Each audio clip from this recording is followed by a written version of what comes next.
Students, welcome to SR Academy. இப்போ நாம பார்த்துட்டு இருக்கிறது யூனிட் டெஸ்ட் 1 ஜூன் 2024 இந்த வருடம் நடைபெற்ற original unit test question paper. இது தூத்துக்குடி மாவட்டத்தில் நடைபெற்ற original question paper 10th standard இங்கிலீஷுக்கானது. ஸோ இதில் கொஷின்ஸ்லாம் ஃபஸ்ட் யூனிட்லேருந்து எடுத்திருக்காங்க.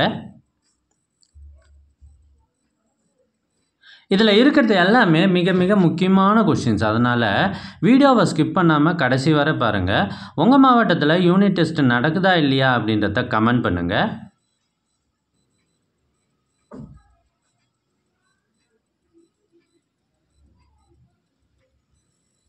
எங்ககிட்ட பல்வேறு மாவட்டங்களில் நடைபெற்ற original unit test, slip test, question papers எல்லாமே இருக்குது. இது எல்லாம் உங்களுக்கு வேண்டுமா? அதுக்கு நீங்கள் செய்ய வேண்டியது, முதல்ல நம்ம சேனலை சப்ஸ்கிரைப் பண்ணுங்கள். அதுக்கப்புறம் கமெண்ட் ஓப்பன் பண்ணுங்கள். ஃபஸ்ட்டு கமெண்ட்டில் உங்களுக்கு தேவையான லிங்க் இருக்குது. இதில் எக்கச்சக்கமான யூனிட் டெஸ்ட் மற்றும் ஸ்லிப் டெஸ்ட் கொஷின் பேப்பர்ஸ் இருக்குது. தேர்வுகளில் அதிக மதிப்பெண் பெற்று வெற்றி பெற வாழ்த்துக்கள். தேங்க்யூ.